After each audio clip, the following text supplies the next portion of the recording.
Juan Antonio Ríos Morales nace en Cañete el 10 de noviembre de 1888 y muere en Santiago el 27 de junio de 1946. Fue abogado y político chileno, militante del Partido Radical, alcalde, cónsul, diputado, senador, ministro de Estado y presidente de la República. Hijo de Anselmo Ríos Gallegos, un adinerado agricultor de la zona que se casó en terceras nupcias y a la edad de 69 años con Lucinda Morales Morales, de solo 19 años. De este matrimonio nacieron 4 hijos, siendo el menor Juan Antonio. A los pocos años de haber nacido, Juan Antonio queda huérfano de padre, siendo su madre la encargada de educarlo.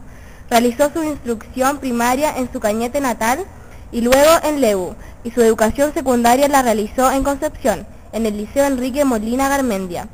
Sus estudios universitarios los desarrolló en el curso fiscal de leyes de Concepción, actual Escuela de Derecho de la Universidad de Concepción, recibiéndose de abogado en 1914. El 21 de octubre de 1921 se casó con Marta I de Pereira, matrimonio del que nacieron 3 hijos, Juan, Carlos y Fernando. Gobernar es producir. Este fue el lema de Ríos, que continuó con la obra modernizadora de Aguirre Cerda.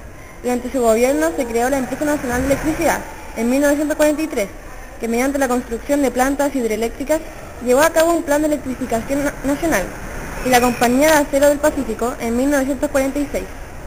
Además, se efectuó el censo económico y se fomentó la educación rural. La Segunda Guerra Mundial, el estallido del conflicto bélico en septiembre de 1939 entre los países democráticos y totalitarios, ocasionó a Chile, que se mantuvo neutral durante el gobierno de Aguirre Cerda, serias dificultades para su comercio exterior, debido al bloqueo impuesto por los aliados de Alemania e Italia. Cuando Juan Antonio Ríos llegó a la presidencia, la guerra estaba en su fase más crítica. Alemania e Italia se veían como vencedoras y Japón había sorprendido con sus avances en el sur de Asia y el Pacífico. Aunque el presidente deseaba mantener la neutralidad, las presiones fueron aumentando. En la conferencia de Río de Janeiro de 1942, Estados Unidos, de importancia económica para Chile, recomendó la ruptura de relaciones con el eje, Alemania, Italia y Japón. Por otra parte, internamente la izquierda proporcionaba la ruptura como parte de una lucha mundial contra el nazismo. Finalmente, el 20 de enero de 1943, se decidió romper relaciones diplomáticas con el eje.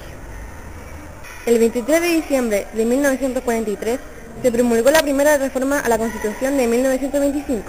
Entre otras cosas, la Contraloría General de la República fue reconocida como organismo constitucional fiscalizador de ingresos e inversiones de los fondos fiscales, con la excepción del Congreso Nacional.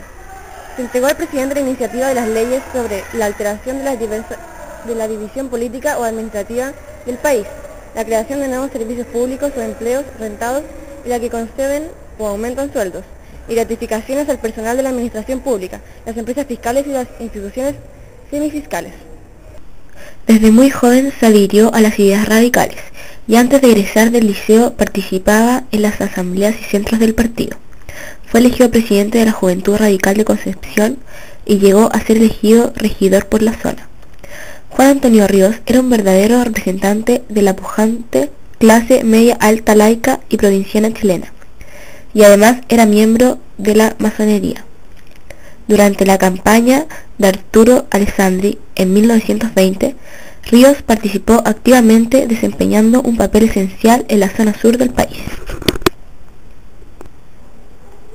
El triunfo del candidato significó el inicio de una nueva etapa política para Chile, en la que el Partido Radical adquirió un papel preponderante. A fines de 1921, el presidente electo lo designó para desempeñar el cargo diplomático de encargado de negocios y cónsul general en Panamá. Permaneció allí hasta el año 1924. Regresó a Chile para participar en las siguientes elecciones parlamentarias, donde fue elegido diputado por Arauco, Lebu y Cañete. En 1926, ya dirigiendo la nueva constitución política, Ríos resultó nuevamente electo diputado por la misma zona.